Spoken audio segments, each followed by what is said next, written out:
اور احمد بن اسحاق قمی وہ بھی امام کے شاگردوں میں سے اور امام کے اصحاب میں سے ایک صحابی ہے، امام نے ان کی بھی تربیت کی۔ احمد بن اسحاق قمی کا مقام چھوٹا نہیں ہے، آج بھی شہر قم کے اندر ایک مسجد موجود ہے جس کا نام ہے مسجد امام حسن عسکری علیہ السلام،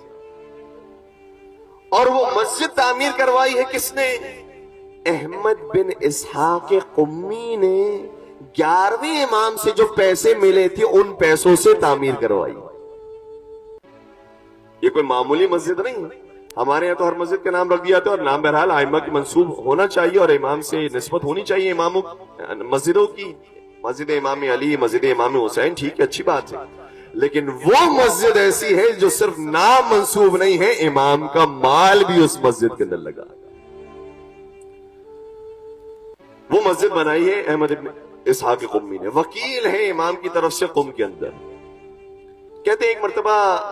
میرے پاس ایک شخص ملاقات کرنے کے لیے آیا جس کا نام تھا حسین بن حسن جعفری، سید زیادہ تھا لیکن وہ کچھ ایسے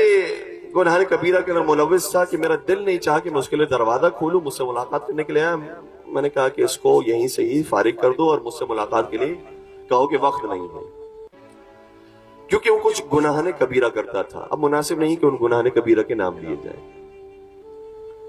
کہتے ہیں احمد بن اسحاق قمی کہ میں جب پھر امام سے ملاقات کرنے کے لیے گیا تو امام نے کہا ہمارے پاس تیرے لیے وقت نہیں ہے۔ احمد بن اسحاق قمی وکیل تھے، امام کے قابل بھروسہ مند انسان تھے، گھبرا کے کہنے لگے کہ مولا ہر وقت تو آپ کا دروازہ میرے لیے کھلا ہوتا ہے، آج کیا ہو گیا؟ آپ نے میرے لیے دروازہ بند کر دیا۔ کئی راستوں سے کئی وسیلوں سے آنے کی کوشش کی، کبھی کسی غلام کو بولا، کبھی کسی خادم کو بولا، بہت سارے واسطے بنائے، لیکن امام نے کہا کہ ہمارے پاس تیرے لیے وقت نہیں ہے۔ پھر امام نے اس کے اندر ایک آگ لگا دی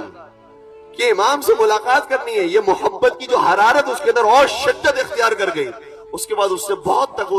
تقودو کی، بالآخر امام سے اصرار کرنے کے بعد امام کی خدمت میں حاضر ہو گیا۔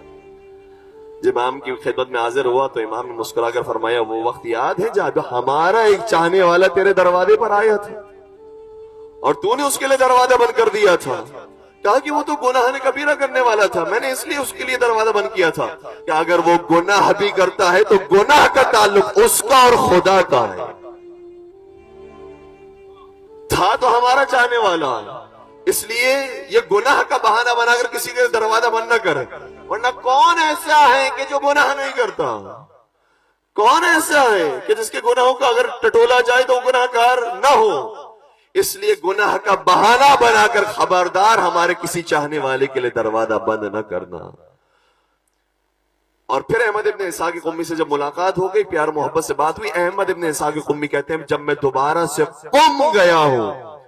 تو بہت سارے علماء کرام میرے استقبال کے لیے آئے، انہی میں سے میں ڈھونڈتا رہا کہ حسین بن حسن جعفری کہاں پر موجود ہے، حسین بن حسن جعفری کہاں پر موجود ہے، اور بالآخر مجھے بہت دور سے جب وہ دکھائی دیا میں ان کی طرف دوڑتا ہوا گیا اور میں نے ان کو سینے سے لگایا، میں نے ان سے معافی مانگی اور کہا کہ میں تجھ سے خصوصی ملاقات کرنا چاہتا ہوں۔ جب میں ان کے گھر پر گیا تو وہی طریقہ اختیار کیا جو علی ابن یقطین نے صفوان جمال کے ساتھ کیا، کہا کہ اب تو اپنے پیر کو اٹھا اور میرے سر پر، میرے چہرے پر لگا تاکہ اس سے اندازہ ہو جائے کہ میرا امام مجھ سے راضی ہو گیا ہے۔ اور یہ کام اس نے کیا اور کہا کہ یہ کیا وجہ ہے تم مجھ سے یہ کام لینا چاہ رہا ہے؟ کہ تجھے معلوم ہے جب میں امام سے ملاقات کے لیے گیا تھا تو امام نے میرے لیے دروازہ بند کر دیا، اور جب میں نے ان سے ملاقات کی تو انہوں نے بتایا کہ تو نے حسین بن حسن جعفری کے لیے دروازہ بند کیا تھا، اس لیے میں نے تیرے دروازہ بند کر دیا۔ حسین کہتا ہے کہ میری تو پیروں سے زمین نکل گئی، میں نے کہا کیا میرے ان اعمال کو امام دیکھ رہے ہوتے ہیں؟ ہمارے ان شکایات کو امام سن رہے ہوتے ہیں؟ اس کے بعد جتنے گناہوں کے اس کے پاس وسیلے موجود تھے سبھی کو توڑ دیا اور مولا کا سچا اور وفادار چاہنے والا بن گیا۔